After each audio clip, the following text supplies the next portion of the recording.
Et la belle histoire de Montauban commence en 1144. C'est le comte de Toulouse qui vient ici et qui décide de fonder sa ville qui s'appelle à l'époque Montalba. Alors s'il décide de l'installer au bord du Tarn, c'est parce que la rivière va devenir source d'enrichissement.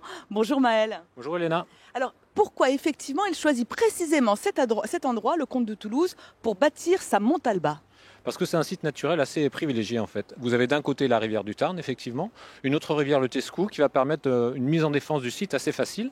On va fortifier, on va construire, et puis aussi on va utiliser les atouts de la rivière, le commerce fluvial, les activités économiques qui vont en découler, la teinturerie, la draperie, le textile, et puis aussi les moulins qui sont importants, la minoterie. On est sur une région fertile, donc les grains sont ramenés ici, et avec la force motrice de l'eau, on va pouvoir produire la farine qu'on exportera ensuite. Oui, parce que c'est vrai qu'à l'époque, le Tarn devient une autoroute. On a du mal à s'imaginer maintenant. Alors, est-ce que la ville était organisée de la même façon, rive droite, rive gauche? Alors au départ, c'est essentiellement la rive droite qui était utilisée par le comte. Il construit la place nationale pour favoriser le commerce également. Et puis ensuite, il lotit, il fortifie. Et il faut attendre le XIVe siècle à la construction du Pont-Vieux qui va favoriser cette fois-ci l'urbanisation sur la rive gauche de la rivière. Alors, le Pont-Vieux, justement, c'est l'emblème de la ville. Il a été construit donc au XIVe. Est-ce qu'il est identique à cette époque de construction?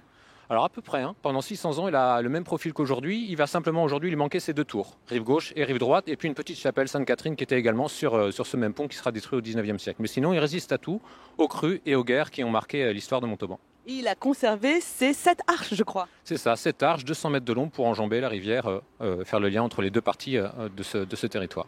Alors le Pont-Vieux, c'est effectivement un des rares vestiges de la Montauban du médiéval. Il en existe un autre. Une autre, elle est juste derrière moi, l'église Saint-Jacques, et je vous y donne rendez-vous tout à l'heure. Et cet édifice, eh bien, c'est ça, l'église Saint-Jacques, dont les premières traces remonteraient au XIIe siècle. Alors, une église de style gothique méridional qui a été détruite, reconstruite, reconstruite. On parle de son histoire, justement, avec Maël. Maël, la nouvelle église, finalement, date, elle, du XIIIe siècle. Qu'est-ce qu'il en reste aujourd'hui ? Alors effectivement, histoire assez complexe. Au XIIe siècle, il y a déjà une église. Dès la fondation de la ville, ça on en est certain. Elle disparaît au XIIIe, remplacée par une nouvelle église après l'époque cathare. Et c'est les parties les plus anciennes qu'on puisse encore découvrir aujourd'hui, notamment la base du clocher qui date de cette époque-ci. Alors époque tourmentée par la suite, puisque pendant l'époque protestante, elle sera en partie démolie au XVIe siècle, en conservant simplement le clocher comme tour de guet et réinvesti par les protestants comme un élément de défense de la ville.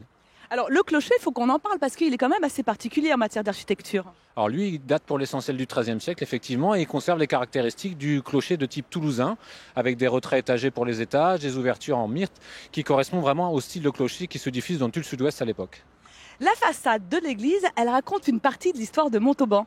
Et oui, c'est vraiment un édifice symbolique de ce point de vue-ci, notamment à l'époque des guerres des religions. On a 2 impacts de boulets de canon qu'on a conservés depuis l'époque du siège en 1621, qui témoignent de la résistance montalbanaise face aux armées du roi, qui auraient finalement bombardé la ville pour essayer de décourager les Montalbanais. Et l'expression, la fameuse expression des 400 coups de Montauban qui aurait été tirée depuis l'église. C'est ça. Alors en fait, les impacts de boulets de canon témoignent de cette volonté du roi d'intimider finalement les Montalbanais, qui seraient montés en haut des remparts pour montrer leur détermination. Donc la témérité contenue dans l'expression viendrait sans doute de cet épisode. Alors à propos de boulets de canon, j'ai cru comprendre que dans l'église, on a fabriqué le salpêtre qui sert à fabriquer cette poudre. Et oui, puisque les protestants ont non seulement démoli une partie de l'église, conservé le clocher, mais réinvesti la nef pour y installer une usine à salpêtre, réutilisé une partie des toitures pour y installer aussi des canons pour, là aussi, mettre en place la défense de la ville.